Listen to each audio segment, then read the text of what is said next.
நீங்களும் நானும் கொடுக்கிற வரி பணத்தை எடுத்து லட்சக்கணக்கில் கொடுப்பதற்கு இந்த அரசாங்கம் இருக்கதான அரசாங்கமா? நான் அவர்களை பார்த்து கேட்கிறேன்.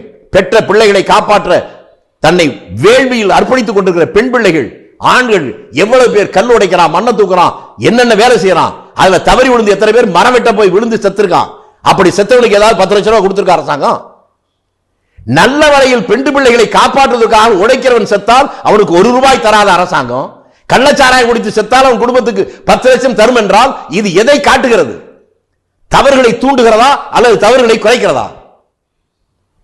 அதற்கு யார் காரணமோ அவர்கள் மீது நடவடிக்கை எடுப்பதாக ஊக்கத்தொகை தருவதை போல அல்லவா?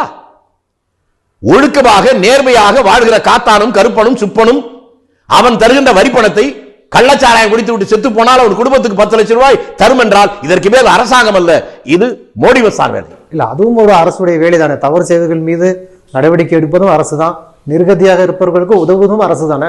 நான் என்ன சொல்றேன், அதை நீங்க புரிஞ்சுக்கவே இல்லையா? நேர்மையான வழியில குடும்பத்தை காப்பாற்றுவதற்காக செத்து போன எவ்வளவு பேர் இருக்கா? லட்சக்கணக்கான பேர். யாருக்காவது ஒரு 1000 ரூபாய் கொடுத்திருக்க அரசாங்கம்? இது ஒரு விபத்து தானே. விபத்துல உயிரிழந்த விபத்துல தான் சார் சொல்றேன். மரம் வெட்ட போனவன் மரத்திலிருந்து விழுந்து செத்து எத்தனை பேர் செத்துக்கா உங்களுக்கு தெரியுமா? கல் உடைக்க போனவன் பாறையிலிருந்து விழுந்து செத்துக்கா தெரியுமா? அவன் குடும்பத்துக்கு எல்லாம் 10 லட்சம் ரூபாய் கொடுத்திருக்க அரசாங்கம். அப்படி என்றால் அரசாங்கம் என்ன சொல்லுகிறது? நேர்மையாக உடைக்கிறவனுக்கு பாதுகாப்பு இல்லை, தவறு செய்யறவனுக்கு மட்டும்தான் பாதுகாப்பு என்கிற நிலை வராதா? குடிக்கிறவன் சொல்ல மாட்டானா, நான் செத்தாலும் பிரச்சனை இல்லடா, என் குடும்பத்துக்கு 10 லட்சம் வரும் என்று சொல்வது இந்த நாட்டினுடைய ஜனநாயகத்தை கொச்சைப்படுத்துகிற செயல் இல்லையா? அதனால அதை மறுபரிசீலனை செய்ய வேண்டும் என்பதால் தனிப்பட்ட வேலுசாமி என்கின்ற இந்த பாமரனுடைய கோரிக்கை. இல்ல, இந்த விஷயத்தை